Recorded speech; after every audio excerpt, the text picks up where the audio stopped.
is your message to those colleagues wondering about what to do next? This isn't perfect, isn't absolutely what I would have wanted, but it is by far the best we can possibly get now. Yes, critically, we have got to ensure that this country leaves the European Union in March 2019. Now, there are two people I noticed who've been very unhappy with this deal. Nick Clegg on the one hand, Nigel Farage on the other. Nick Clegg's unhappy with this deal because he doesn't want us to leave. Nigel Farage is unhappy with this approach because he wants this government to fail so that he can cry betrayal for his own reasons. All those of us who believe that we want to execute a proper Brexit and one that is the best deal for Britain have an opportunity now to get behind the Prime Minister in order to negotiate that deal. There's one other thing as well that was agreed at Chequers, one really important thing, which is we're being generous towards the EU. We're showing flexibility. If the EU is ungenerous and inflexible, then we may have to contemplate walking away without a deal.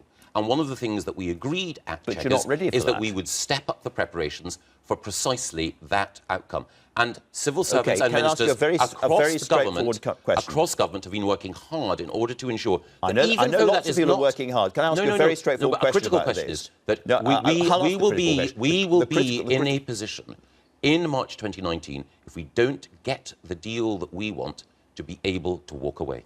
Are we actually in a position to walk away now? We need to be by March 2019. So we're not. We need to be. The Cabinet have agreed that we're going to take the preparations. No one wants to walk away now because we're in the middle of a negotiation. What we need to do is to be able to walk away in March 2019. How many extra customs officials have we hired? We are in the process of hiring a significant number of people. In my own department, I'm not the Minister in charge of Customs, we've hired a significant number of people in order to prepare for just that eventuality. Are there any extra lorry parks or warehouses waiting to deal with no deal?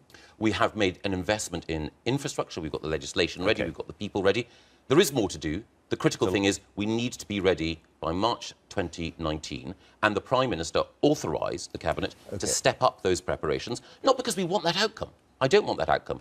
I want a deal, and I think what the Prime Minister is putting forward succeeds in making sure that we end ECJ jurisdiction, we end freedom of movement, and we have the regulatory autonomy we need in the areas that are important to make this economy a success in the future. If Barnier looks at this and says, I can push Britain a little bit more towards the EEA, to full membership of the Customs Union and the single market, what's your message to him?